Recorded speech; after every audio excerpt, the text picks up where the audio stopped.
राजस्थान की SOG police के द्वारा आज एक बहुत बड़ी घटना का खुलासा किया गया है। इस घटना के अंदर 15 लाख से भी ज्यादा महिलाओं की जो यूजर आईडी पासवर्ड्स होते हैं, उनके जो अंडरगारमेंट के साइज वगैरह होते हैं, ये सारा डाटा लीक हो गया है। इस मामले के अंदर उन्होंने एक शख्स को गिरफ्तार किया है जिसका नाम है संजय सोनी। अब क्या ये पूरा मामला ये भी जान लीजिए। दरअसल आज से कुछ दिनों पहले संजय सोनी, जो कि एक ट्विटर अकाउंट को हैंडल करते हैं जिसका नाम है साइबर हंट, इस अकाउंट के ऊपर वो ज्यादातर हिंदू धार्मिकताओं से रिलेटेड पोस्ट किया करते थे। अब मामला ये है कि उन्होंने कुछ दिन पहले अपने हैकर दोस्तों के साथ में मिलकर तकरीबन एक जवामे नाम की कंपनी, जो कि औरतों के अंडरगारमेंट्स बनाया करती है और ऑनलाइन उनसे सेल भी किया करती है, उस कंपनी के तकरीबन 15 लाख महिलाओं के डाटा को चोरी कर लिया था, जिसके अंदर उनके अंडरगारमेंट की साइज, उनके जो ईमेल आईडी, पासवर्ड्स, फोटोज वगैरह सब लीक करके संजय कुमार के द्वारा एक ईमेल डाला गया जवामे कंपनी को। इस कंपनी को ईमेल में इन्होंने ये लिखा कि आप 15 लाख से भी ज्यादा महिलाओं के डाटा को चोरी करके मुस्लिम देशों में बेचा करते हैं।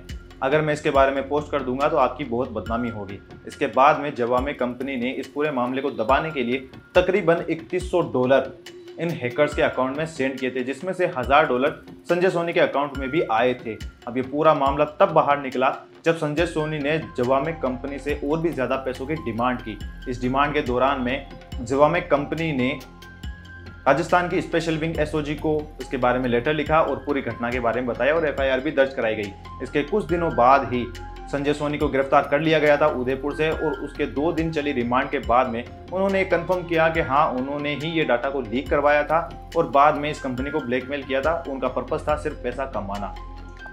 इंडिया के अंदर ये बातें कुछ खास नहीं है, क्योंकि ज्यादातर कंपनियों के ऐसे ही डाटा लीक हो जाते हैं और लीक होने के बाद में कंपनियां उन्हें दबाने के लिए हैकर्स के साथ में समझौता करती है, उन्हें पैसे दिया करती है। लेकिन उन लोगों का क्या जिनका डाटा अभी तक लीक हुआ है।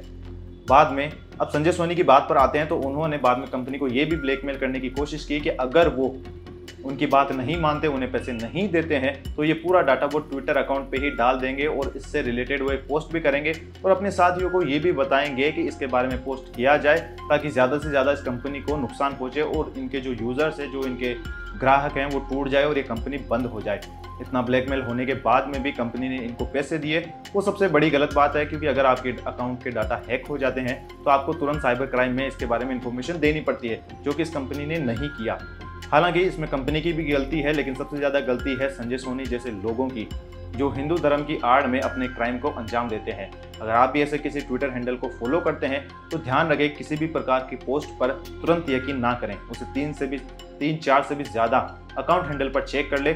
ज़्यादा हो तो आप हमें ईमेल कर सकते हैं, उससे रिलेटेड TVBar24 की जो ट्विटर आईडी है उसके ऊपर हमारा ईमेल एड्रेस है, यूट्यूब चैनल का लिंक भी है। आप कमेंट करके किसी भी वीडियो के बारे में पूछताछ कर सकते हैं। मैं हूं आपका दोस्त और होस्ट मनोज सिंह राजपुरोहित। मिलते हैं आपसे अलग और एक नई वीडियो के साथ में।